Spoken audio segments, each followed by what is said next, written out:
and welcome to the Good Convo, Good People podcast with me, your host, Jordan DeLeon. This is episode one, the very first episode. I want to thank everyone for listening, everyone who subscribed, followed, and liked, and everything. Please continue to share and, get the word out on this and, and see how far it could go. So I have a very special guest for you guys today. Special guest is me. I figured for my first podcast, I would introduce myself. I'm sure a lot of you already know me, know about me, but, for those who don't, I want to introduce myself and, maybe you guys can learn something new about me. I also want to explain why I'm doing this and, what my goals are with this and, who I'm looking to talk to and what I want to talk about. So, I figured, first episode, let's get everyone on the same page and, understanding what I'm doing and, who they're listening to and, who's hosting this podcast. So, my name's Jordan DeLeon, born and raised in Denver, Colorado, 28 years. I lived here my whole life.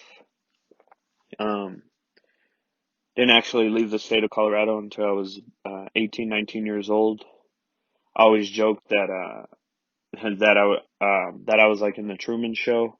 If you guys ever seen the Truman Show with Jim Carrey, where he's stuck in on a TV show, and uh, everything's fake, and his life's a movie. So I thought that was me because I never left the state. So when I say I'm a true Colorado native, I think I'm one of the truest. Um, I was born to Shannon, my mom, and Phil, my dad. I was the third of four kids between them. They each had, my mom had one kid with someone else, and my dad had two kids with other people.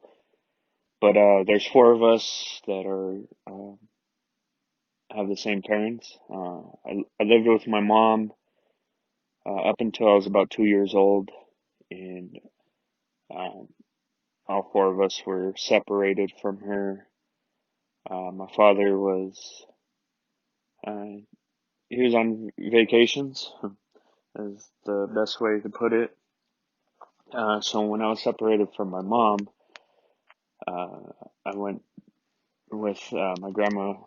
My mother's mom got full custody of me, and I've lived with her ever since I was 2 years old. I was She had a boyfriend, and they both raised me. I called him dad. Since he raised me up, he's still to this day considered my dad. And they raised me.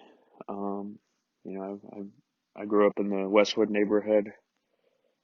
Uh, Went to Monroe Elementary in the Westwood, so I went to Kepner Middle School. From there, I went to high school, John F. Kennedy High School, where I'm sure I met a lot of my listeners, a lot of my close friends that I have all went to school there. Um, so yeah, like I said, I grew up with uh, my grandma's boyfriend, but he raised me, and I grew up with his immediate family, and all of them considered me, their cousin's nephew, grandson. So, the family that I know and that I'm the most close with is them. I'm still, very close to them. My dad's, brother is actually my godfather, and his daughter's my godmother. So yeah, they're the family that I know and grew with. Um, so yeah, high school, um, I wasn't the best student. It wasn't that I wasn't smart. I just I was more into social interaction and hanging out with friends and not going to class rather than, taking school serious and, passing and, but I did graduate. It took, it took me down to the last wire to senior checkout day where, we have to submit our grades to everyone to be able to graduate and walk. And I had to take a test in trigonometry in order to graduate. And I took it the first time. I failed and I was told that I wasn't going to graduate. So, I was so devastated and, I pleaded with the teacher to, give me another chance. Or is there anything else I can do? And so he allowed me to retake the test and I had to get a B or better on it. And mind you, that whole year, I mean, I honestly didn't pay attention to that class at all and, was rarely there. But, yeah, so I retook the test and, I passed with a B and I was able to graduate. It was, I was so excited for it and, um, you know, uh, that to me that, that was the biggest thing that I've accomplished up until that point. In high school, I met my wife, Natalie. Uh, we actually dated in high school, for, a month, a couple months, and, she broke up with me because I asked her if we were going to be together forever. And at the time, she considered me too clingy and so she broke up with me, but, kind of kept in contact throughout the years and, she's, to me, she was always the one that got away, and I kind of, mentioned that to a lot of my friends, and she was just somebody that I could just never really get over. And, like I said, we kind of, ran into each other and talked throughout the years, and, yeah, in 2014, we kind of started talking a lot, going back and forth with each other, and, just started just being there for each other. I was there for her when, when she needed me the most and she was there for me to kind of straighten out my life. Cause I know the type of person that who I was at that point, wouldn't, she wouldn't want nothing to do with me. So I kind of had to change a lot of things that I was doing in order, because, there's nothing more that I wanted than to be with her. And, if I had to change my ways, then, by all means, definitely, needed to fix that. So, yeah, we started dating and, about, 8 months later, I realized this is the last person I want to be with. And, um, I didn't want to be with anyone else and I didn't want to lose her. So I asked her to marry me on Christmas Eve and she said yes. So, yeah, we got married in Cancun, Mexico, along, her family and a lot of my close friends. That was, 2017. I asked her to marry me in 2015. Yeah, we were married. We lived together. 2018. It was kind of a life-changing year for me. So I had a traumatic brain injury. I was drunk one night and, um, blacked out and fell down a flight of stairs and I was, I was in the I was in a coma for two 3 days and I was in the hospital for 10. I had a seizure in my accident and yeah, I mean I don't remember much from the night and kind of suffered some long-term effects from it. I have some cognitive problems that kind of sustained from that injury and yeah, I mean it was really traumatic. My wife had just started nursing school, so she was in her nursing program. I mean, she had just started it right when this all happened, so she had to deal with this on top of going to school and trying to get her nursing degree to be a RN. Yeah, I mean, it was a really scary experience for me. Life or death situation, and I recovered from it. But it all stemmed from drinking and just drinking carelessly, and yeah, I almost lost my life from it. So in 2019, um, in September, I found out that we were having our first child. Yeah, I mean it wasn't something that was planned, but we also didn't prevent it. Um, yeah, we kind of just left it in God's hands, and it seems like in the first try, it happened. So yeah, exciting. I had just started a new job. Yeah, I mean to kind of go over my work history and everything that I've done as far as work and my careers. It's been all over the place. I'm definitely not proud that I've kind of bounced around from job to job. I've just always felt like I could never find my calling, and I just worked at places to make money, and like I just wanted a child. Like I always wanted to work for myself. I always wanted to own my own business, and just be more than the average. No disrespect to anyone, but you know what I mean? I didn't want the 9 to 5. I didn't want the same thing every day. I don't want to make somebody else money. I've always wanted to do it on my own and just make good money. I didn't come from much.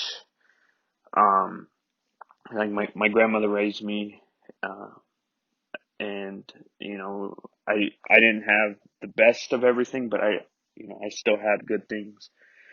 But yeah, I mean, I wanted to, um, yeah, like I said, I just wanted to be my own boss. So I never really felt like I knew besides that, like what I wanted to do in a career. So I did kind of bounce around from a lot of jobs to jobs. I did warehouse work.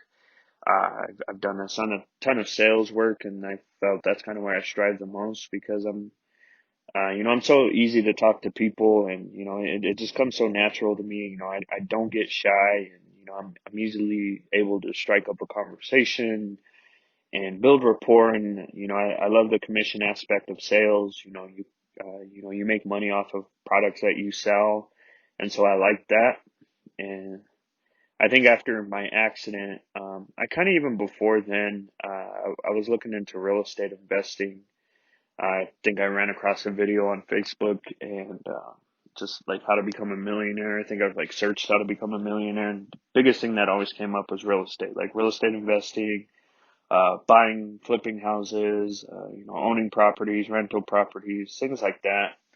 Rebuilds, full rehab houses, and so I bought a program and kind of learned on that. And, I tried a couple different things that never really worked, and to me, I mean, it was just too hard, and it just kind of was unachievable. So I gave up on it. I kind of always went back to it throughout the years, but I just never really made that extra push. But so yeah, I was laid off uh, from two jobs in uh, sales jobs. So the first one, I was selling an online reputation. Best way to describe it was a online PR firm. For this company, I was making a $40,000 annual salary on top of commission. Um, was with that company for a couple months, and they ended up downsizing and they laid me off. It was actually the first time I've ever been laid off, and I remember just feeling like just so hurt and just devastated about it. And I was the fact that somebody had that type of control to where they take something away from me like my job and my livelihood and my well-being. So yeah, so I mean I was super upset about it. Um, and that kind of pushed me to want to try more into real estate. So I think my wife recommended, like, why don't you become a realtor? Um, So I looked into that. I bought a program, and I was going to get my license in real estate, and then I needed to make money in the meantime. I've been driving. I was driving for Lyft since about 2017.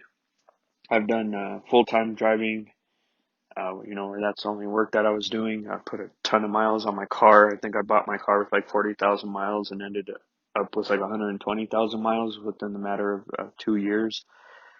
So I was doing that. I wanted something more stable and actually have some money coming in. And I thought maybe I could try to find some type of work to where I can be a work towards my real estate license and at the same time make money. So I found another company, and they had like a real estate agent like training program that while you're getting your license, they train you in just other aspects of real estate that you don't learn in your courses. So I did that, and I worked in their call center. So pretty much I was just setting up appointments with people that were interested in either selling or buying their homes.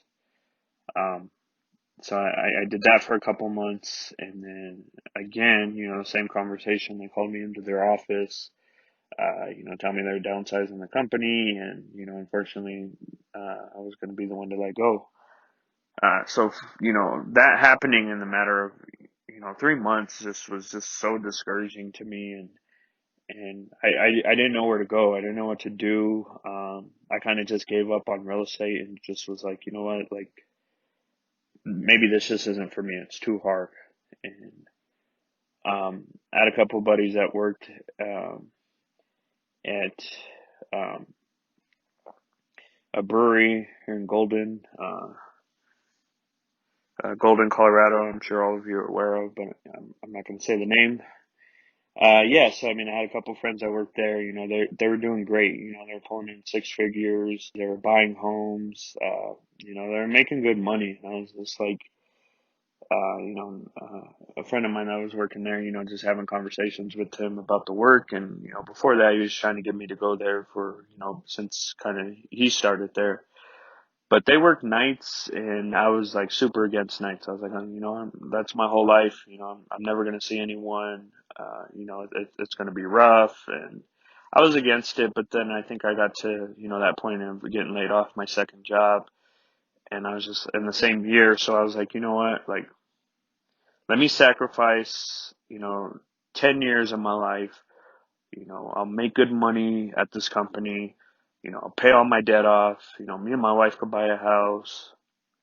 Um, just, let me go this route. You know what I mean? I'll save up money. I'll save tons of money because I knew in the back of my mind I've always wanted to do real estate.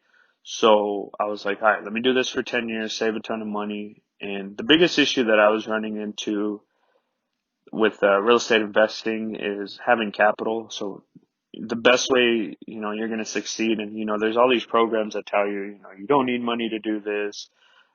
You don't need your credit, this and that. But if you really want to be like successful and like really hit the ground running, you got to have some type of capital, at least money for, like down payments, things like that. And I mean, there are ways to invest without money, and you can do it. You're using other people's money, things like that.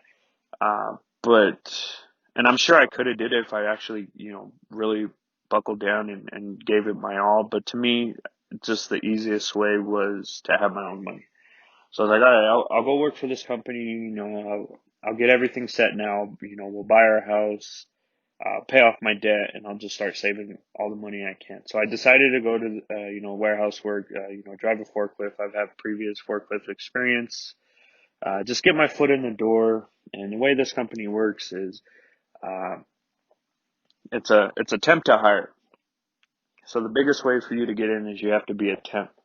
As a temp making $16 an hour starting off, and mind you, once you get hired on, you're pulling $33 an hour. And to me, I mean, that was the most money I could have ever made, even in sales. So I was like, all right, let's sacrifice a little bit and to get what we want. So, so I ended up getting an interview. I ended up getting on a job. I was working with some of my friends, so I mean that made it easier. And I was a night shift guy. It was a little hard to get adjusted to at first, but as time went on, I was just like, you know what, this is nice because the amount of hours that that company puts in.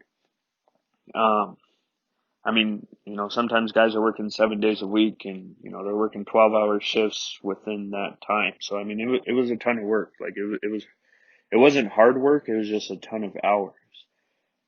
So so yeah, I started trying to get noticed, and you know the thing with this company is that I found out is that they only hire favorites, and don't matter how hard you work, uh, you know the only way to get on is you got to be good with the bosses. So I had troubles there. I struggled a little bit at first. Going from being told that I potentially might get let go, and I was really discouraged. But I was like, you know what, like I'm gonna deal with this. I'm gonna buckle down, do everything I can, and try to make this work. So the months went on. After my 90 days there, I was told I had got an interview. I had some positions opened up, so I was told I was going to get an interview. And in my mind, I kind of thought that I had it in the bag. To me, I was the number one temp there, and I didn't see why I wouldn't be able to get this position. So interviewed, and did really well in my interview, and then found out that I actually didn't get the position. And so I was a little discouraged at first, but I was being told that not to get discouraged. It's super rare for people to get hired on after their first interview, and to keep doing what I'm doing, and putting in the work. So um, so yeah, I took that, and I was like, all right, I'll keep going, keep trying to get noticed and doing everything that I need to do. So yeah, a couple months went by, and I got a second interview.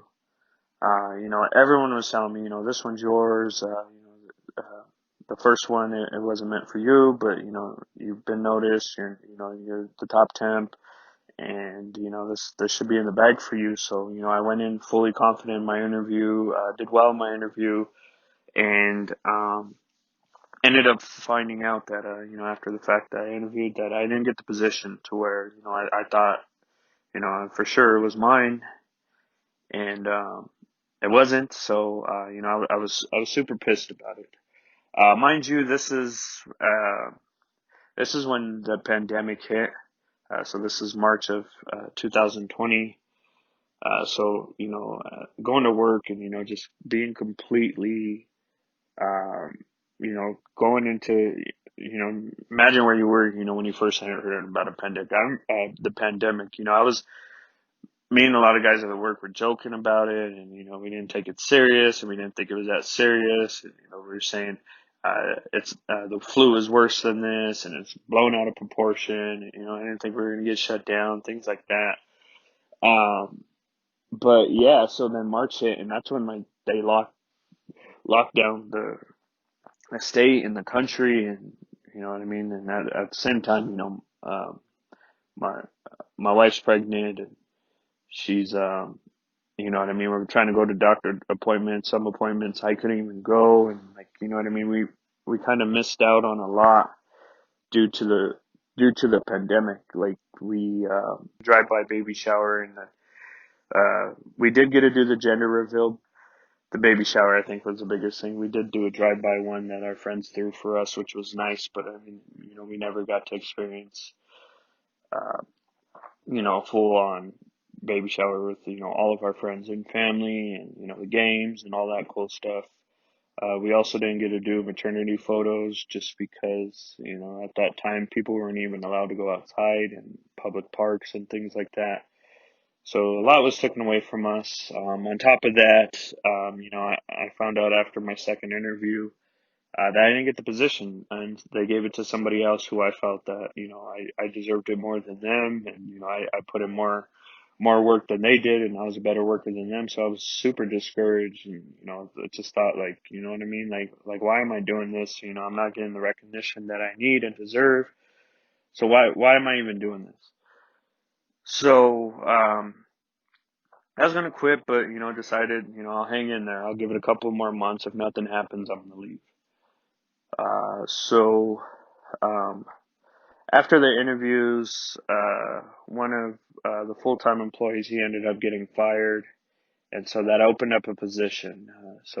And then I heard that they were going to use all the old interviews and find a candidate from the interviews that they already have, and somebody's going to get a position. So then again, I was told that that this was going to be my job, and this is my chance, and to keep putting in work.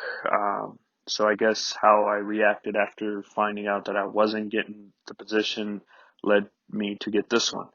So after all the hard work, almost 9 months, uh, and I was finally there. You know what I mean? After all the hard work, and maybe in another podcast, I'll explain the type of troubles that I faced there and everything that I had to go through. I mean, it was rough on top of uh, having our first child, and worried about we weren't going to be able to have buy a house for her. And by the way, in January of that year, we found out that we were having a little girl. I was hoping for a boy, but you know what? I'm happy I had a daughter. I think that's what I needed the most. So we're having a little girl. We decided to name her Lila Rose. And I'll get into more of that. But so yeah, I was finally there. Life finally was figured out for me. You know what I mean? It was like climbing a mountain, and I get to the peak, and just running a marathon, and finishing, and you put your hands up, and you're like, I'm here, I made it. Um, it was a great feeling. Me and my wife were looking at houses to buy, and um, uh, sorry to keep going back, but I keep missing things. So in 2019 in September, my wife graduated from nursing school. She got a job at a hospital in here in Lakewood. Um, Great job, pays her really well. She's going to be working nights as well, and well, she does work nights. She works 3 12-hour shifts a week. Um, and she worked hard. She went to 4 years of school to get to where she was, and um, so yeah, so you know what I mean. She was set. We were both set. We're gonna make almost $200,000 together, and you know what I mean. I was every struggle that I've had in my life as far as like money and living. I was finally gonna change that, and I was super excited. Like I said, I was at the top of the mountain. Um, so you get to the top of the mountain, and imagine you're done. You're in the marathon, and you think you're at the finish line, and there's more. This isn't it. You think you're at the finish line, and you realize that isn't the finish line. You have 5 more miles to run, or you climb to the top of the mountain, and there's clouds, and you look up, and there's more mountain to climb. So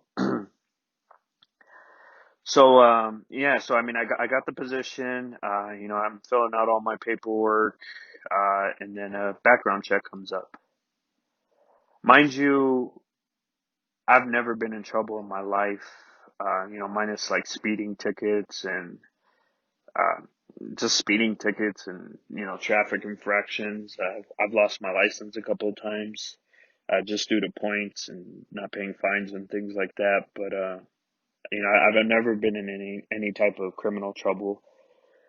Um, so in February of 2020, after on a Friday, after a long work week, I decided to go to the bar with some coworkers. Uh, there's there's a thing at that job that it's. I mean, obviously you're working with beer, And e- the rewarding part, I mean, you work around beer, you're definitely going to want to drink it. I definitely don't want to use that as an excuse, but that's kind of how I felt. And to me, it was like the cool thing to do after a long work week is go and grab a beer. Like, you busted your ass all week, and that was your reward. You know what I mean? A nice cold beer. And I just like the setting, just hanging out with your coworkers, bullshitting, shooting shit, talking amongst each other and having a good time. And that was rewarding to me. We kind of did that a lot. And that particular Friday, we were there. We got there at 8 o'clock in the morning. Mind you, we work from 11 p.m. to 7 a.m. Sometimes we have to come in for overtime, whether 4 hours early or 4 hours later after our shift. So we were there from 8 o'clock in the morning until about 1 p.m. And we had a lot to drink. There's plenty of beers, shots. Some older guys that had been there for 10 plus years came to the bar, and we started talking. I just felt like one of the guys, and I was having a good time, and we're uh, just doing our thing. It was Friday, so I actually had to work that same night. So usually I would never drink before, if I have to work. So I don't know. It was just something about that day to where I wanted to stay and just keep drinking.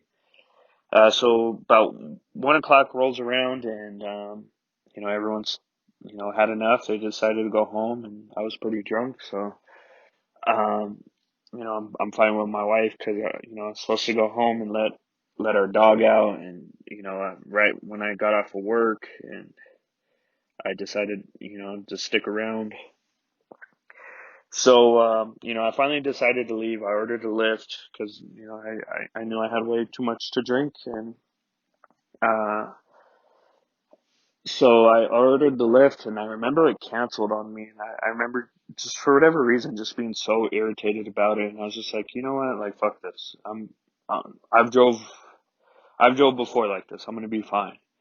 So I hopped in the car, and I proceeded out of the parking lot. I was getting on the highway, and I I was sending a message to my wife, just telling her like I'm on the way, or I'm going or I left or something like that. And I wasn't paying attention to the road, and so I veered off into the shoulder, and I hit an emissions box. I don't know if you guys ever seen like those big green boxes that are on the side of the like when you get on the on ramp to highways and they take your emissions. Um, so I hit one, and I just remember I was looking down on my phone, and I just heard a loud boom, and I look up, and like, what did I hit? Did I hit a car? Did I hit a person? Did I hit a pole? Like, what was that? And I look at my rearview mirror, and I just see like just pieces of my car, and just like these green pieces of metal just all spread out like all over the highway. And so I was like, fuck this. Like, I'm going. Like, I'm going to keep driving. But I noticed like something was wrong with my car. Like, it sounds like, to me, it sounded like I had a flat tire, and I couldn't drive. I mean, there's no way like I could drive somewhere to get off the highway or even drive home or anything. Like, I just couldn't drive. My car couldn't drive no more. So I pulled over, uh, threw my car in park, um, turned off the car, and called my wife. And I'm freaking out. Like, there's nothing I can do. I thought about running, but I'm on the highway. There's an open field, and I was just like how crazy am I going to look just running down the highway or running in this field? Like, people could see me. The car was also under my wife's name. Like, I didn't want any repercussions to happen to her. She was going to, school, or actually she had already started her job, and she was like filling out paperwork. I just didn't want nothing to come back on her or affect her in any way. So I decided, I was like, you know what? I'm gonna stay here, and I'm gonna tell him I wasn't driving. I'm gonna tell him somebody else drove the car and that they went to go get help, and I just stuck around because it was my car, and I didn't want them to think I ran. I mean, that was the best scenario and excuse that I had. So the cops ended up showing up, and I tried to play it cool, and just be like, hey, uh, the driver went to go get help. And at the time, like I said, I thought I had a flat tire, so I was like, the driver went to go get a tire. Somebody came and picked him up, and he went to go get a tire. And they're like, well, why is he getting a tire? And I was like, because the tire's flat. And they're like, your tire's not flat. And at this time, I have a thick tongue. I probably reek of alcohol, and like they know I'm drunk. So, I kept going back and forth with them on that story, and they're like, well, who's driving the car? And I told them I can't give them that information. And, it's just a dumb situation, and I'm sitting here really trying to convince them I wasn't driving when it's, almost clear that I was. Well, it wasn't clear that I was driving, and I think one of the officers was like, I seen you driving. And I was like, no, you didn't. And I just thought that was like his tactic to try to get me to admit to drinking and driving. So we kept going back and forth, and they're like, all right, well, we need you to come out and do like a roadside sobriety test. And I was like, no, I'm not going to do that. I was like, yeah, I admit to you that I was drinking, but I wasn't driving this vehicle, and like, I'll do any tests that you want me to do, but I'm going to do them as a passenger and not as a driver. And so that we kept going back and forth on that, and so finally they're like, all right, well, if you don't want to do it, we're going to take you to jail. So, that kind of scared me. I was like, I didn't want to go to jail, and, I had work that same night. So I, uh, I was like, okay, well, like, what are my other options? They were like, your other options, um, you can go get your blood drawn. We're going to take you to get booked. Then we're going to take you to the hospital to make sure you're okay and, check out, you were in an accident and make sure you're fine. And then we're going to take you to detox. And I was like, well, I have work tonight. I was like, there's no way I could go to detox. You know what I mean? I need to go to work. And they're like, well, that's up to them to decide when they're going to let you out. So by then, my wife knew everything, and she was on her way to where I was at. I told her, where exactly I was at on the highway, and so mind you, she's still pregnant, and I remember just telling them like, okay, let's do that. So I remember her pulling up, and just her running up, just scared, not know what's going on, and scared for me. She talked to the cops, and so they put me in handcuffs, and they took me to a fire station to get my blood drawn, and then they took me to go get booked in Jefferson County. So I sat in a holding cell. I had to put an orange jumper on. They took my picture, did my fingerprints. Was there for like an hour. Then I went to the hospital, and then they took me to detox. So I got to detox, and talking to the staff there, and kind of explained to them my situation and what's going on. And kind of stuck with my story. And I remember the guy was like, well, you weren't driving. He's like, you're going to beat this case. He's like, you didn't do nothing wrong. You weren't driving. So he was kind of on my side about it. So that made me feel a little safe and just relieved. And like I explained to him like my situation at work. I'm a temp. Explained to him that I'm a temporary worker, and I'm trying to get hired on. And if I miss any work, then I'll be fired. And explain to him, the type of job that it is, and how much money it could be. And he's like, all right, I'm gonna get you out of here, man. He's like, if you could blow a .5 for me, he's like, I'll let you go home, or a .05, excuse me. And I was like, all right. So he's like, drink water, eat food, like walk around, try to sleep. So he's really trying to help me out. So I try to eat everything that I could. I drank a ton of water. I went and took a nap. And he wakes me up from my nap, and he had me blow into the breathalyzer, and I think I was at like a .6, and he's like, get to a 5, and he's like, you're almost there. He's like, maybe walk around, do some push-ups, like just try to get like the alcohol out of your system. So I did that. At a hour and a half later, I finally blew, and mind you, this is already 10 o'clock at night. I had to be at work at 11. Um, so my wife came and picked me up.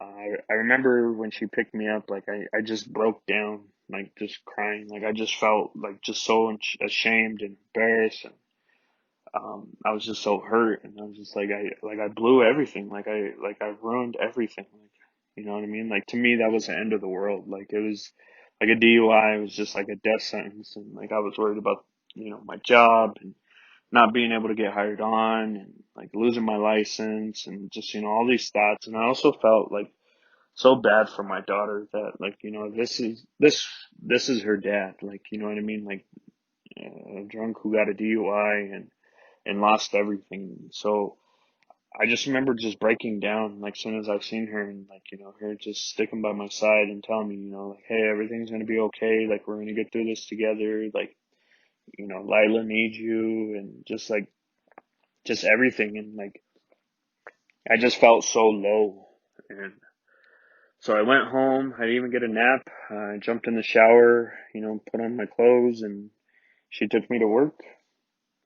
They had to tow my car just because of the damage that was done to it. And so yeah, so they towed my car. She took me to work, and I just remember like walking in. I seen two of the guys that I was at the bar with, and um, I just remember just feeling like so ashamed and just low. And like I remember them, they're like, oh, you were pretty drunk, like you were stumbling out of the bar and like this and that. And I was just like just embarrassed. And like they didn't know what happened. So the amount of anxiety that I had that night was just like I and like I'll speak more on my anxiety and things that I struggle with later, and maybe other podcasts. But I honestly felt like I was gonna die. Like I just felt like I was like I need, like I might have to go to the hospital. I might have to leave work to go to the hospital. And I just remember like just trying to pull it together. And we're driving forklifts, and I'm pretty sure I'm still drunk. I'm stressed out, and like I have this anxiety that like I and like I'm so tired. Like I didn't get no sleep. So I kept trying to like hide from everybody else, and just like try to sleep on my forklift. And I went and slept on my breaks. It was like the longest 8-hour shift of my life. And, I made it through it, and I got home, and, I took a nap, and then, I had to go get my car and deal with all that.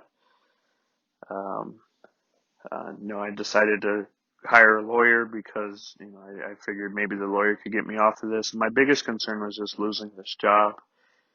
I wanted to make sure that, cause I've heard situations of, guys getting DUIs, and, they get fired because of it. So, I didn't know the specifics on it, but I just knew that I couldn't have this DUI. So I hired the lawyer to, hopefully try to beat the case, and, get out of it, anything that I could do to help. So that's in February. Um, let's fast forward to, when I found the job. I finally made it. I finally got it.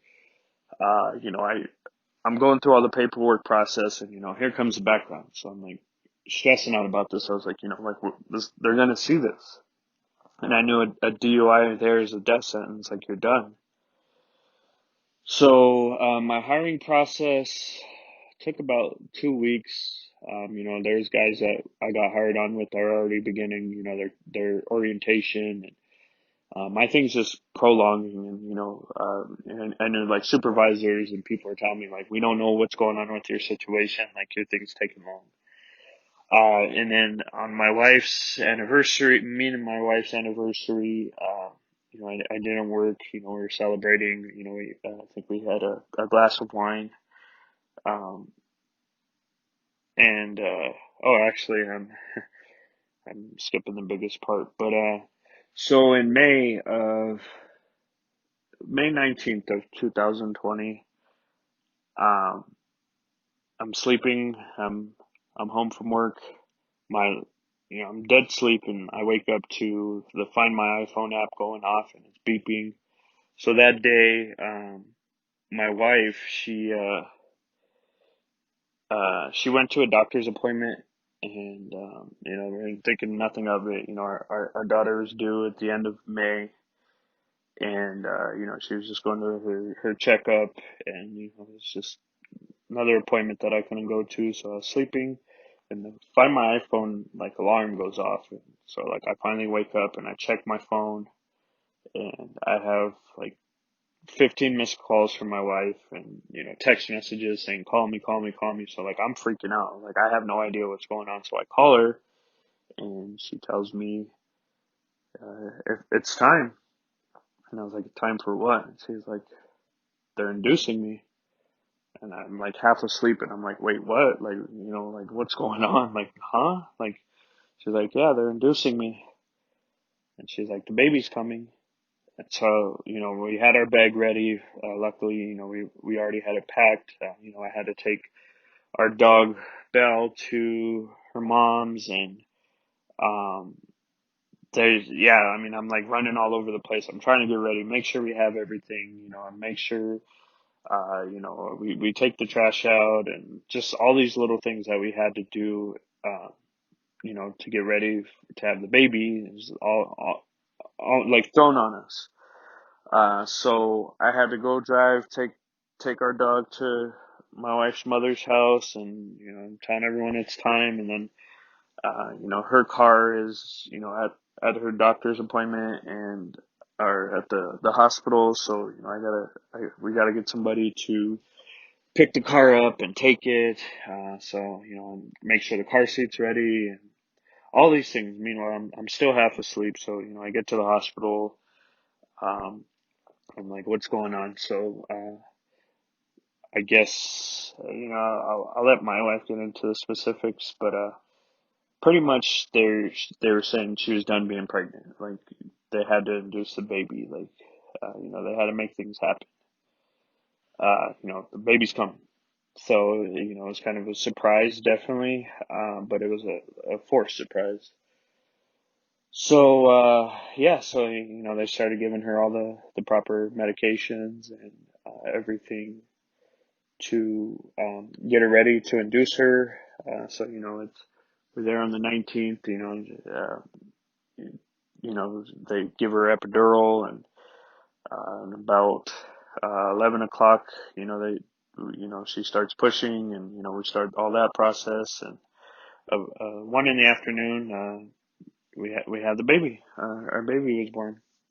Beautiful, healthy little girl, Lila Rose, and yeah, I mean it's my first experience with childbirth, and my daughter. So emotional and such a powerful moment, and um, yeah, I mean it's just an amazing experience, and I yeah, just powerful moment.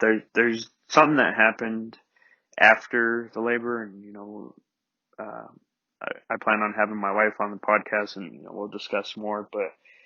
There's a scary situation that happened, and it's a scary moment, and just having our baby, to not being able to sit there and enjoy the time with her, and like hold her and experience it together.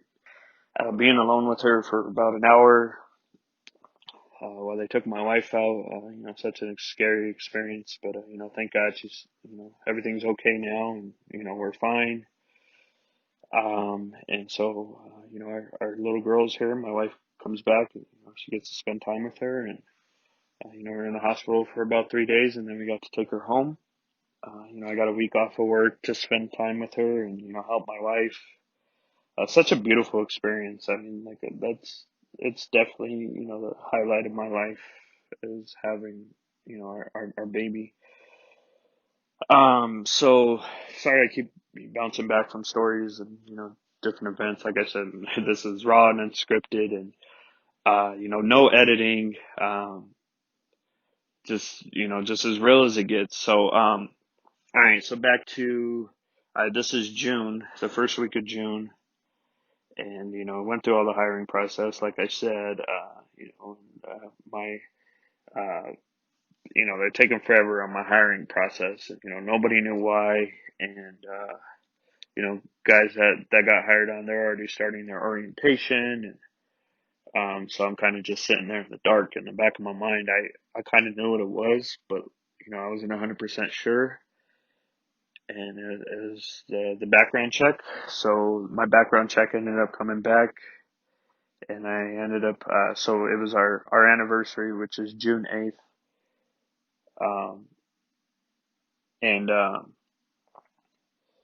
so, we're celebrating, we're having a great time. I think we had some drinks and, we had a dinner. And, so we go to sleep and, uh, wake up the next day and I'm still waiting to hear back from, you know, the job, what's going on. And I get an email. It was like the head of security, and it's like urgent, and it says, you had something come up on your background that we want to discuss with you about. Please call us immediately to explain. So I automatically knew what it was. Like, you know what I mean? Like, I'm just like devastated. I'm like, fuck, like, knew what it, like, all right, like, let's see. So I called them and, so they're like, yeah, you have a pending DUI charge in Jefferson County. What's up with that? And so I think before I called, my lawyer and like told him the situation and like asked him like, what do I do? And he just said, he's like, you got to be honest, like tell him the truth, let him know everything, let him know it's still pending, everything's ongoing, and you got to be honest with them. So like, okay, so I did, and I called the head of security, explained the situation, and told him everything, and all he said to me was like, okay, thank you. He's like, that's all I needed, and hung up. And so I'm like, fuck, like what now? So, I mean, I didn't get any other emails. I called the temp agency that I work for and, let him know the situation. He's like, as far as I know, like everything's up in the air. Like, nobody knows anything. Everything's in limbo. Um, like, I don't know. So he's like, just go to work as usual. And, he's like, just wait and see what happens. So, I went in, just kind of like walking like on eggshells, and I ended up switching shifts. So I went from the night shift to the second shift, which is 3 p.m. to 11 p.m. So, I'm on a new shift, new guys, and just kind of not knowing what's going on. So a couple of days go by, and we used to get these papers where it would tell you, the breaks that you got and the area that you were working in. So I got mine, and I didn't have no job, and at the bottom it said CSS, which is senior specialist, so which is a supervisor. And so, we have safety meetings before each shift. So I waited till everything cleared out, or everyone cleared out, and walked up to him and I was like, hey, what's up? He was like, call the temp agency. And I was like, he's like, I don't know what's going on. He's like, usually when we hear that, you know what I mean? That means, you know, nothing good.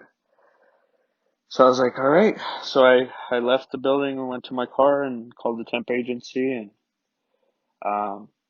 he's like, hey, like I was told to call you, like, what's up? He's like, I'm sorry, but, um, they're letting you go. And, my heart just dropped. Like everything that I knew was going to happen, like it was happening.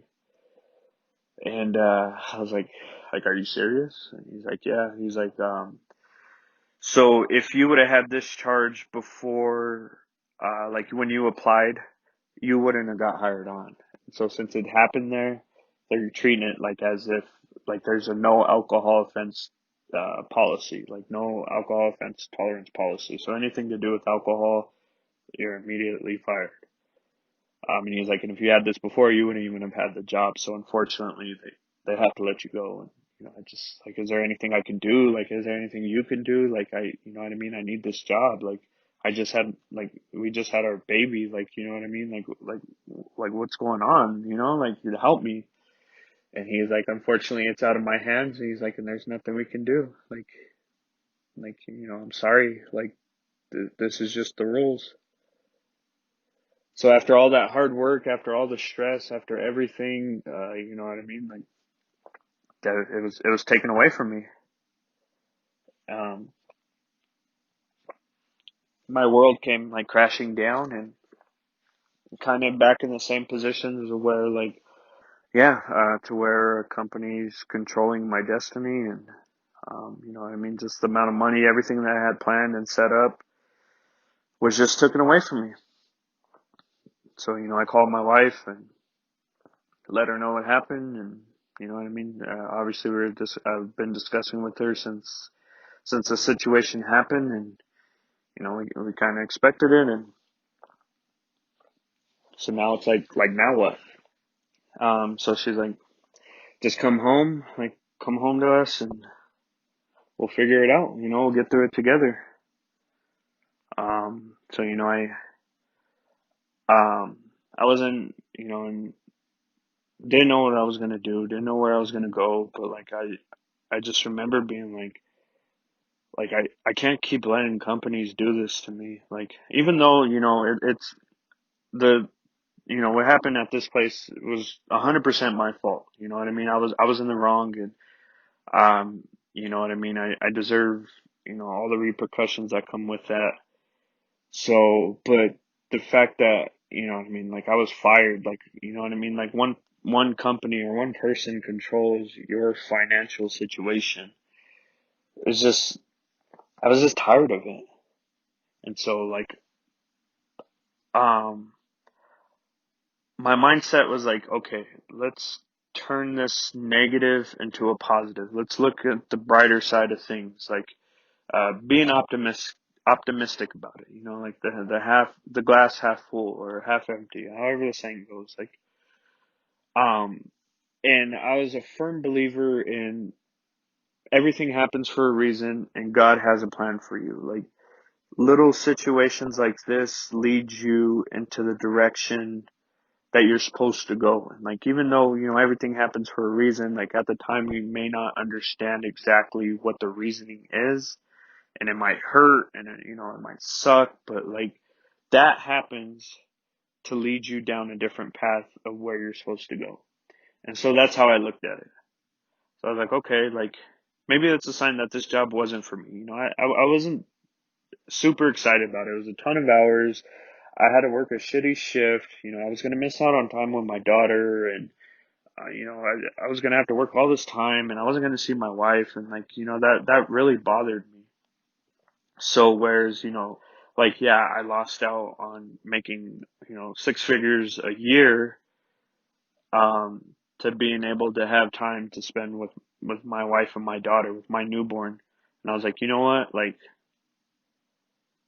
I think like the money would have been great. Like, it would have helped us so much. But to me, like, if I had a choice between money and like time, I'm taking the time because you can always get money. You can always get more money. You can figure out a way to make money. You can't get time back. And like, this is my first child, and just kind of how I like my like growing up situation with my parents, I knew I wanted to flip everything that I didn't have and give it to her. Like everything I didn't have, I wanted her to have. Everything I didn't grow up with, I wanted her to have. So I was like, okay, you know what? Like I'm gonna take this. I'm gonna spend time with my daughter, and I'm gonna watch her grow. My wife, you know, she was on paternity leave. You know, we had money coming in. We had a little bit of money saved up, and um, you know, I was like, all right, let me take this time. Like, let me really sit down and think. Like, all right, what's my next move? So, like I said, I was over you know, the working for the company. I was like, how am I going to do something on my own? How can I make something happen for myself? And you always hear these stories of people that, you know what I mean, like, you know, have nothing, and you know what I mean, they have $100 to their name and they make $1 million. Like not all at once, but like, you know what I mean, like, you know, I forget what actor, like The Rock. I think he's like, I had $12 in my pocket, and you know, I had nothing. So I kind of put that mind frame on, like, all right, my back's against the wall. Um, like I can't run away. Like, let's go forward. You know, type of mindset. Like I got nothing right now. Let me make something work. Let me have nothing and make something. Like, you know what I mean? Like, like that type of mindset. So, I just really sat down and was just like, okay, what can I do? What do I want to do? Not that.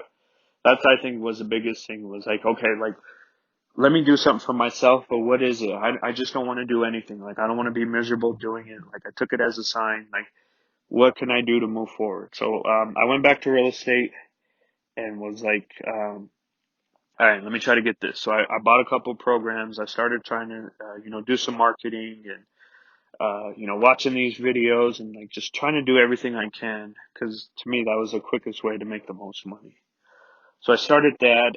My brother-in-law, he was actually talking to me about, stock options, and he had bought some programs, and, we've talked about it before, and like how he made like $2,000 off of like $100. And I was like, okay, boom, I'm gonna do that too. And I just was like just searching like how to make money, how to make money from $100, how to make money from nothing, like just looking up all these things, just researching all these things to where, I'm gonna try to make something happen. Um, but I still need money coming in, and I knew I didn't want to work for a company, but I needed to get money. Um, so I'm definitely not proud of it, but at the moment I was like, yeah, I got to do what I got to do, and it's not about, um, what I mean, where like most people would be like I would go dig, holes. I'd go work at McDonald's. I'd go take any job that I could to make sure that my family eats. You know what I mean? And like I was in that same mindset, but like, why do I gotta go sacrifice to go make $10 an hour, $15 an hour, or like $12 an hour and get nowhere? And so, I was like, I'm gonna focus on these little investment things. I found out about like flipping products, like buying products, like hot products that people want, and then turn around and sell them on eBay or like offer it up for more money. Um, I know people definitely hate flippers, but I'm sitting here like trying to like just think of anything, like any way to get money, and like just all these different sources of income. I remember reading something a long time ago that was like your average millionaire has 7 sources of income. So I'm like, okay, let me get 7 ways to make money. And you know what I mean? Like, let's not get money just from one place, like from one job or one opportunity. Like, they don't have to be huge. Like, you know what I mean? They ain't got to be 1,000, like, like $5,000 here, $5,000 here. Like, it could be $1,000 here, $300 here, $400 here, $100 there, $50 there, and it all adds up. So that was my plan, and that was my goal. But at the same time, I needed something stable. So I remember talking to the guy from the temp agency, and like, after I lost my job, and um, he's like, I shouldn't be telling you this, but I'm going to, because like me and him developed a close relationship, and he's like, oh, everything that you've been through, and like you just had your daughter. He's like, I'm gonna tell you this, but he's like keep this between me and you. So, as a lot of you are aware, in I think March or whenever they did it, they passed the CARES Act. That's when we got the stimulus check, and then they did the unemployment benefits for extra $600 a week. And so he told me about that, and he's like, "You'll make more money just taking this unemployment for he's like for a couple weeks or however long you need to, um, than you would make here." So I was like, okay, like that's a lot of money.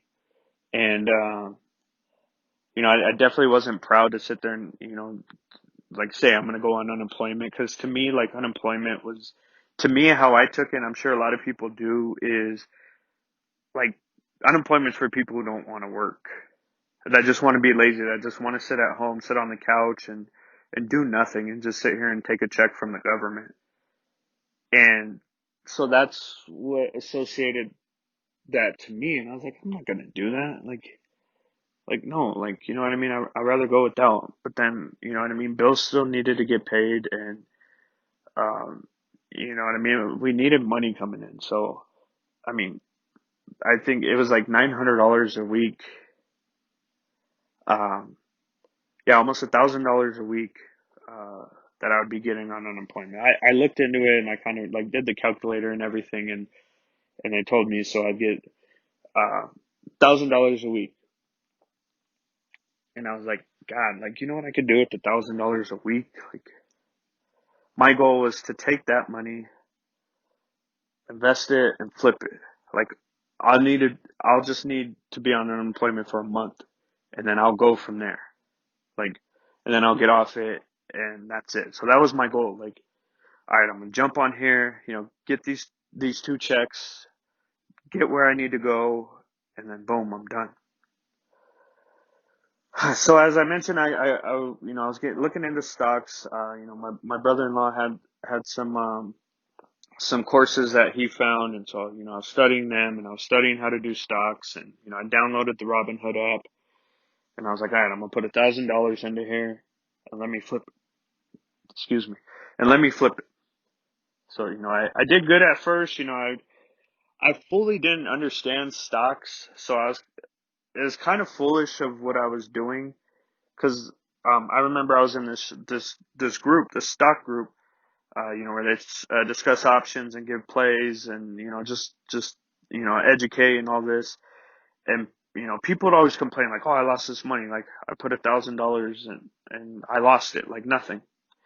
And then people would write in there like, since you're giving away $1,000, can you give me $1,000? Like, since you're just throwing away $1,000, like they're like, this is your hard-earned money. Like, why would you sit there and be like so careless with it? And I think that's kind of the mistake I made. So like I said, I had ups, downs, I was making a little bit of money, but not the type of money that I wanted or needed to be at. Um, I lost quite a lot of, good amount of money that I invested into, stocks, and I was frustrated with it. I was pissed, like, you know what I mean? Like everything that happened before, and like I'm finally trying to figure this out, and like I lost money, and like it was stressing, and I was like I remember like breaking down to my wife and just like why does nothing go my way? Like I sit here and I try and I try and I try, and nothing goes my way. Like, you know what I mean? Like life's against me. And I remember she told me, she's like how many people sit there and try and try and try, like people fail 100 times and then finally make it once. And like that kind of registered with me, like, okay, like even though this sucks, like even though this like failure is like just shit and it fucking sucks, and I lost money that I shouldn't have lost, um like, yeah, like, you know what I mean, 100 failures, and you finally, it takes 100 tries, you know what I mean? So I picked myself up. I'm still doing other investments, things, making decent amount of money. And I, so I was like, all right, I gotta have a new game plan. I stood on unemployment more than what I wanted to and what I'm proud of, but, I wasn't sitting at home being lazy. I wasn't sitting on the couch, sitting there eating chips and drinking soda and watching TV or playing video games. Like I was actually trying to like figure something out. Like I wasn't looking for a job, say, that as unemployment's supposed to be. We'll pay you while you look for a job. And without that CARES Act and that extra amount of money, unemployment's shit. Like minus that $600 a week, I'd only be making $327 a week. Like there's no way I could live off of $327 a week. So, uh, then I think the end of July, the benefits were expiring. I had some money saved up. Um, I stayed on unemployment for a couple more weeks, and just having a conversation with my wife. We needed bills to be paid.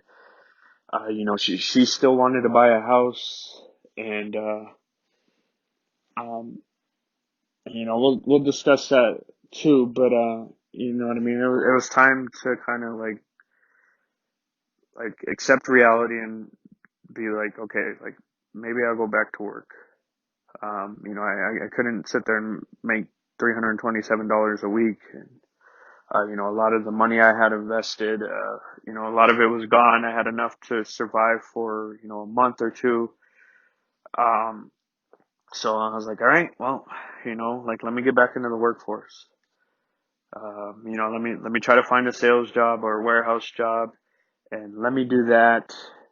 Uh, and I'll work and save up money, and then the money that I save, I'll put back into investing. I was like, I just need to walk away and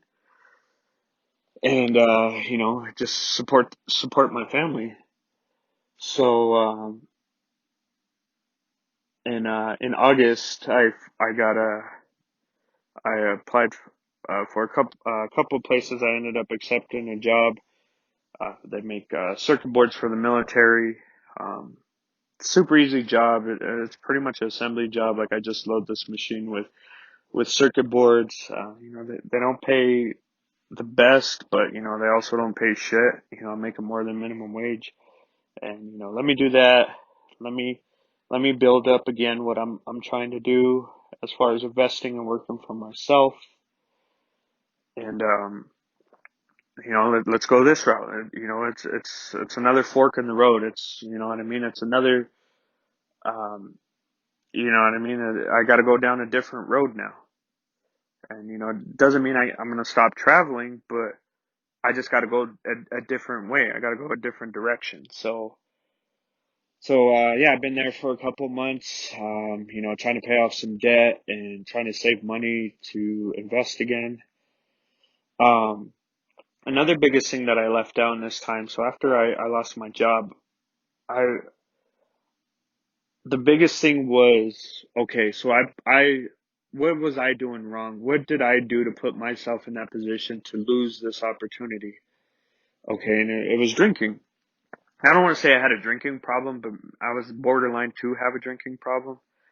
And I think the biggest thing is, like, you don't think like, oh, like I just have beers, every Friday with coworkers. Like, I'm not drinking on a Monday, or, I'm not drinking, like, sneaking off to the bathroom and taking shots, or, you know what I mean? Just, like, not that, but I still had a problem. Like, and I think that's the biggest thing for us to realize. And what I realized, so, my thing was, I wanted to be the absolute best version I can possibly be for my daughter and for my wife and for myself. Like like I said, my biggest thing was, I wanted my daughter to have the life that I didn't. I don't want her to experience things that I had to in life. Um, and I just wanted to raise her right and just raise her how I wanted to be raised and how I wanted things to be in my life. So by starting that, I need to be a father to her, the best absolute father I can be. And how I be the best absolute father I can be is being the best absolute person I can be. So I was on self improvement. Um, a good buddy of mine, Ruben Halo, recommended some books to me. So I remember reading somewhere that, like, reading, like, self help books and, just motivational books and things like that. Um, Doing that and just trying to do anything I can. Like, me and my wife made a vision board. I was writing down my goals. Like, each day I would set, a set of goals, something so simple as, like, waking up and going to the gym, or, taking, our dog Belle for a walk, or, I was taking, some Alpha Brain from on it, take supplements, just something so simple, like waking up and being thankful that you woke up, like, just little things like that. And I would have a list of goals, and I would sit there and, check them off and hold myself accountable. I was working out at the time. That's when we were still able to go to the gym. So, I was being healthy. Like, I was just overall trying to become the best version of myself that I could be. And, so I was reading, we were doing vision boards, we were writing down goals, just any little way that I can better myself, I would do it, whether it be something so simple or something so new, and I would do it. So, um, that's kind of what led me, that's where I'm at now. Um, so I think when Joe Rogan, I've always heard about Joe Rogan's podcast and like, how awesome it was. And, I watched a couple of episodes here and there, like clips and stuff, but I never really got into it. So when I was working at this job, we're able to wear headphones and, I work by myself a lot and I don't really talk to, I don't really communicate with a lot of people. But, so I was working with I don't work around a lot of people. And so I was playing my headphones and, I was playing music and, it was like a week where I'd listen to like a different album like every day, and like I ran out of the albums I wanted to listen to, and I was just like this is kind of boring, like you know what I mean? I was like kind of tired of music. Like I listened to the same 20 songs over and over. Like I didn't really feel like learning new or like finding out about new music, and I have a wide variety of music. Like I listen to country, I listen to EDM, I listen to hip hop, I listen to corridos, like I listen to like anything. Like there's nothing really I won't listen. Rock, alternative, there's nothing I won't listen to besides maybe like classical music or jazz. But besides that, I'll listen to anything. And I just didn't want to listen to music, and so that's when Joe Rogan did the Spotify deal. And so I have Spotify. I'm not sponsored by them or nothing, but it's just the music that I've always chosen, or the platform that I've always used for my music. So he's finally popping up on Spotify, and I was like, you know what, like let me give him a listen. Like let me see what's, you know what I mean. Like I listened to like a couple like big name ones. I like listened to the one with him and Post Malone, and um like other I listened to Mike Tyson one. And then there's all these people on there, and I was just like I don't know these people. I'm not gonna listen to them.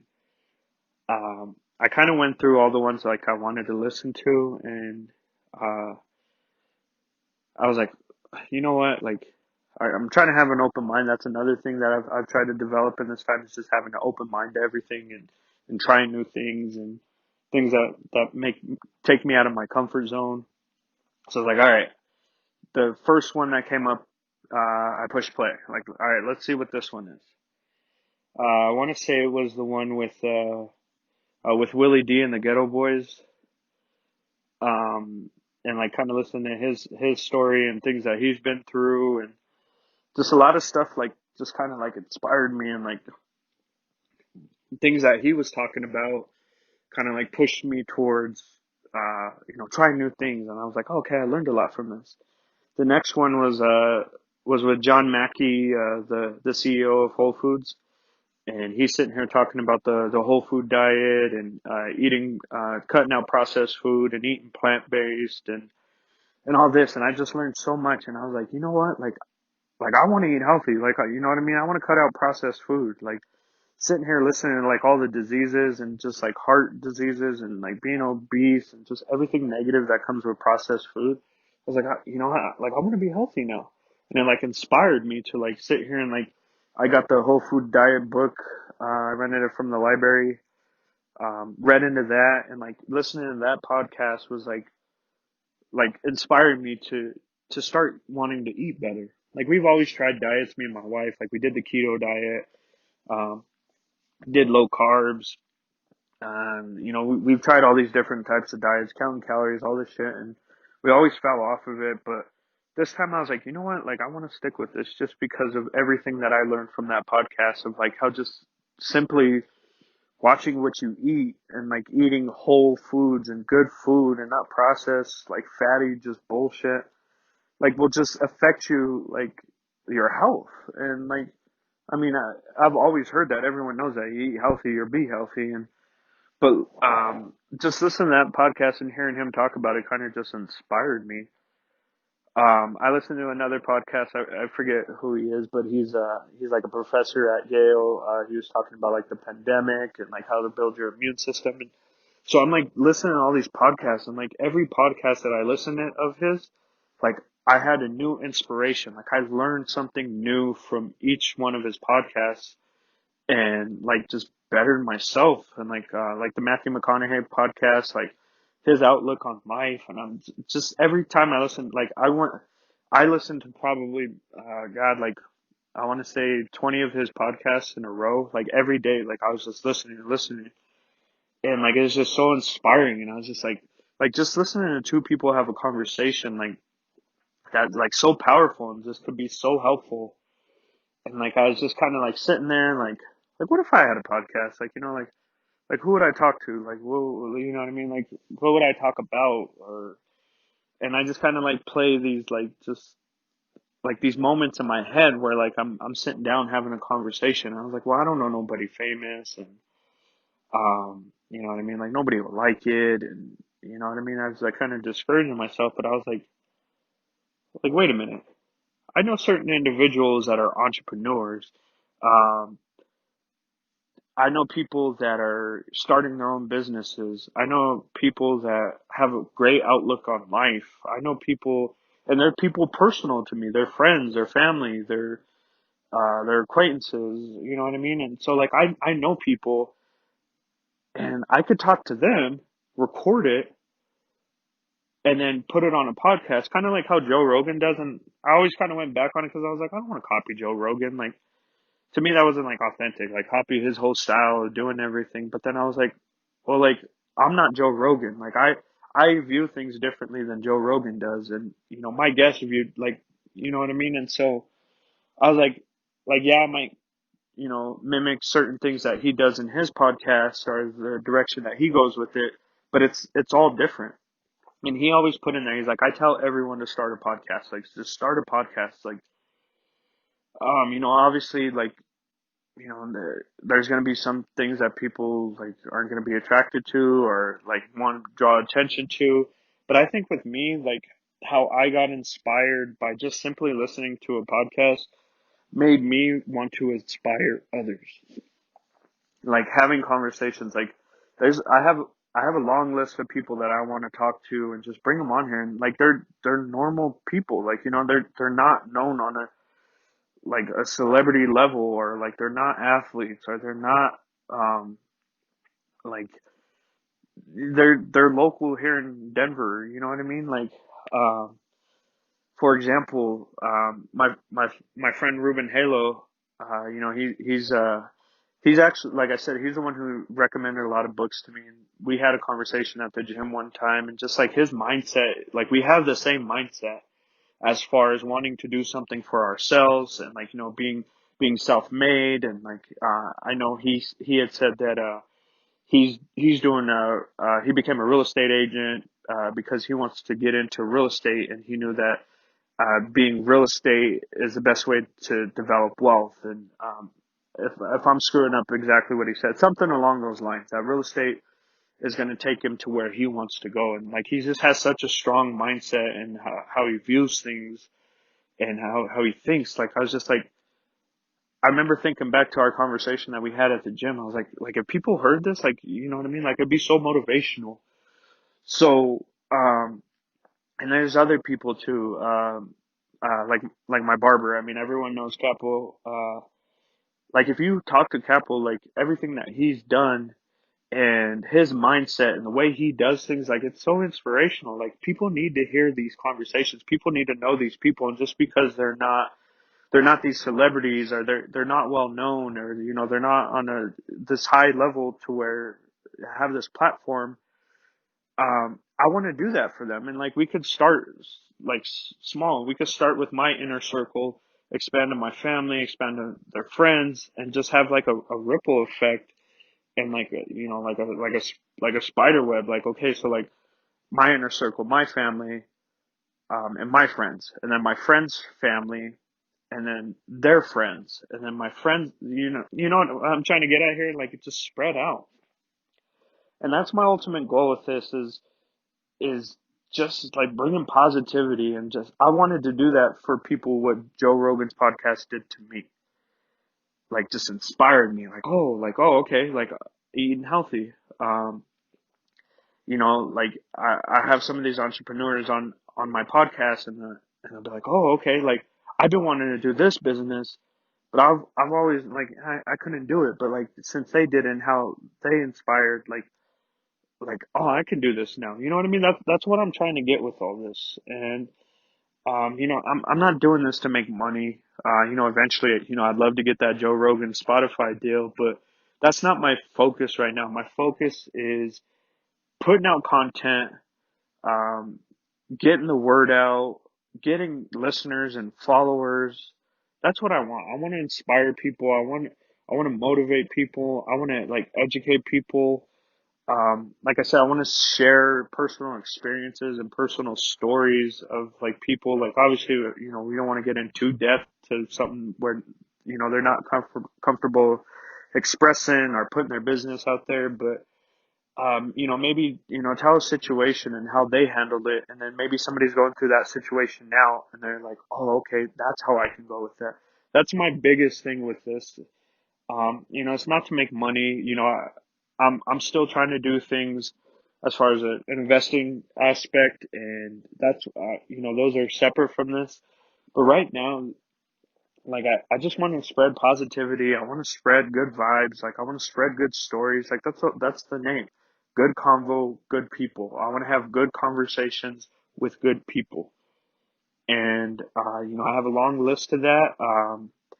And if you hear this and you're somebody who be like, hey, like I want to get my message out. I'm doing something, I'm doing this endeavor that I would like people to get to hear about. Then reach out to me. Like come on the podcast. I'm willing to have anybody that has any value to other individuals. Like I'm not trying to sit here and like have my friends on here and bullshit and talk stupid and talk dumb and none of that. Like you got to have something to offer me and the listeners to come on this show and like let me help you promote your business. Like it may not be the biggest like marketing aspect or like it's not a billboard or you know what I mean, but like if my you know what I mean, if I have 100 listeners, that's a new 100 listeners that are going to know about your business, and at the same time that's your people bringing to my podcast listening, and it's just like I said, it's a ripple effect, and it just keeps stemming out, and that's the ultimate goal with this. So that's my plan. Like I said, let's talk about your business. Let's talk about your life. Let's talk about things you've been through. Let's talk about your view on things. Let's talk about how you got through the pandemic. Let's talk about how just anything. Like let's talk. Let's have good conversation. So yeah. I mean, look, I mean, I'm already an hour and a half in this, and I'm just with myself. Like, I'm just talking. I'm sitting in my closet right now, talking to myself.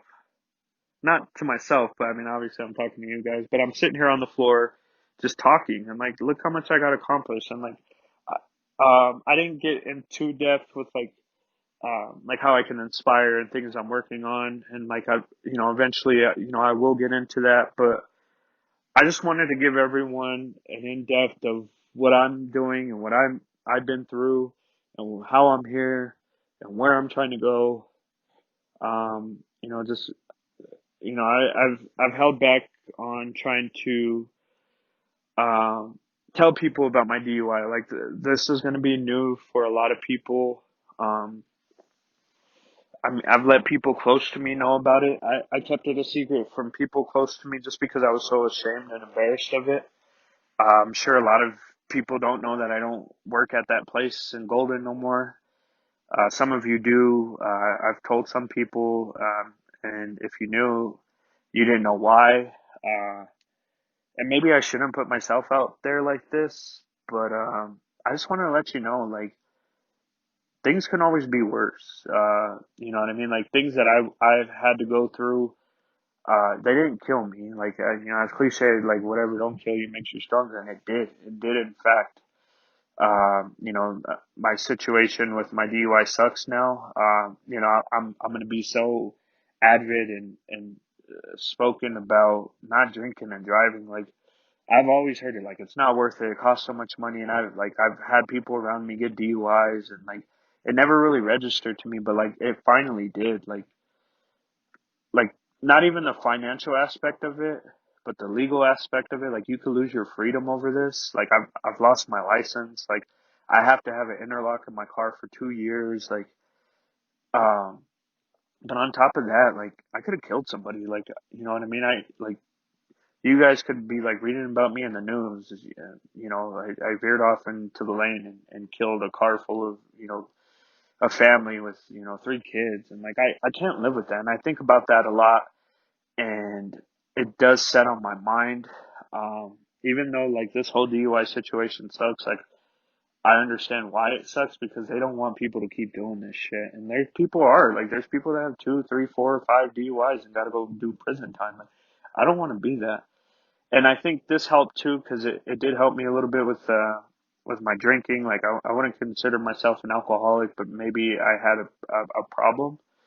And so this is helping with that. And, I'm taking classes and, I have to do these classes and I'm only 2 classes in, but I'm getting something from there, and I just want to help people.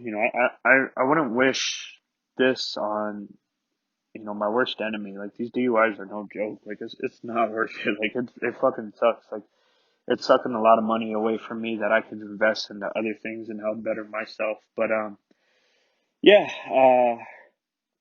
I don't want to take too much of your time.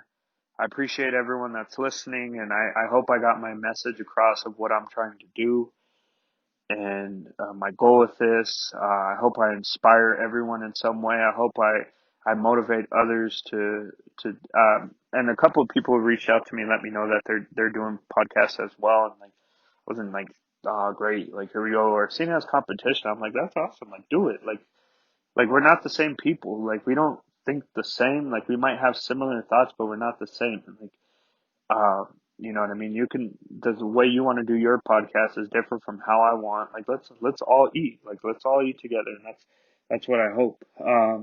So if you hear this and you want to be on the podcast and I haven't reached out to you yet, definitely reach out.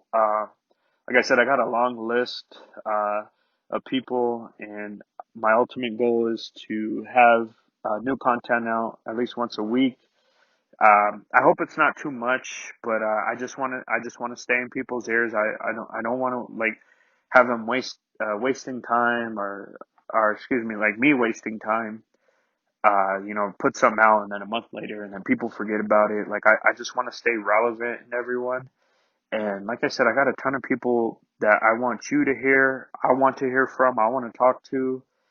And yeah, I mean that's my ultimate goal. This is page one of I think Joe Rogan's like 15,000 like episodes in or 1,500 episodes in, whatever he is. Like I want to be there. And who knows? We'll see where this goes. But like I said, it's not about the money. Um, I hope I do get some opportunities, and there's other things that I want to do with this. But as of right now, like I just want to put out content. I want to I want to stay relevant, and I want to gain followers. Like you know what I mean? That's my ultimate goal. This will be the last podcast that I do on my phone. I did the introduction and everything. I did it myself. I got a studio that does podcasts that I'm gonna go visit this week, and it's like a legit studio. They got mics and a table and everything, and I think that's gonna be my home for a while. I just want to try to be as legit and professional and good looking with this as I can. Like I want to put out great content, and nothing wrong with people that do this, but I do see some like people just recording at their home or like how I'm doing it on my phone. There's nothing wrong with it. It's just it's not how I want to do it. And like I said, I want to give everyone the absolute best content I have. So I'm gonna go visit with that studio, and if all works, then that's going to be my home. I also want to record video with this on top of just the audio. So audio will be available, but then I'm going to put a lot of video on the YouTube. I just feel like to me, like watching Joe Rogan's podcast, like his video podcast, like things register to me more. Even though when I was listening to it on my phone, I was only listening to the audio. But it's nice to get to look and see the people that you're talking to and see their facial expressions and what they look like and how they talk. And a lot of people that I'm going to be interviewing have certain products that I want you to be able to see. Like, I can't be held in a product on audio and like trying to explain it. Like, I want you to be able to see it. And I just think it registers more. Um, so yeah, this is it. Thank you guys if you made it this far. I hope I didn't bore you. I hope I inspired you, and just be ready. Like, you know what I mean? Like, let's all go through this together. Let's inspire each other. Like, let's set goals. Like, 2020 was like, it was a horrible year. Like, hands down the worst year of my life. And on my Instagram post, like I said, um, there was a light that got us through the darkness of 2020. Me and my wife, and that's our daughter. Like, if you see my daughter, if seen pictures of her, like, and like my opinion's biased, but like she makes you smile, like, and that's for anyone's child, and it doesn't even have to be kids. It could be your loved one, it could be your parents, it could be your siblings, it could be your friends, anything like just positive. And I think we all need that. We've lost a lot of people in 2020. I lost both my grandparents. I've lost an aunt and uncle to COVID. I know people have lost loved ones, and it was a rough year. And I think, to me, things can only get better. Things can only go up from here. Like the storm, like it's not going to rain forever. We're still in limbo of like everything that's going on with that pandemic. They released the vaccines, and people could start getting vaccinated, and but we're still in this stage of we're having to wear masks, and we can't go to restaurants yet, and just there's a lot of things going on. So shit could always be worse, and I want everyone to think of it like that. um, let's make the most out of this year, whether it's in your career field or starting a new business or starting a podcast, anything. Like, let's make the most of this year. Like, I read this thing, like, um, the 2020s are going to be like the Roaring Twenties, and for everyone who don't know the Roaring Twenties, like, it was like after their pandemic, like once everything was like not gone, but like everything was under control and they opened everything up. Like, people went crazy, like they were partying and dancing, and just it was like freedom. Like, like the only way I could explain that is like when I was in the hospital for 10 days, and when I finally was able to leave, like having your freedom taken away from you, like that's such an ugly feeling. But when you walk out them doors and you get a breath of fresh air, and you're like, oh, like, yes, like, like I'm free. Like, I think a lot of that's going to happen. I hope everyone does it responsibly. You know what I mean? Don't drink and drive. It's not worth it. It's, like, personal experience, it's not worth it. Like, don't do it. But yeah, let's take a 2020 year, and let's turn it good. Let's send us down those paths, and positivity. Let's be great to one another. I know with the elections, and I'll definitely get into that.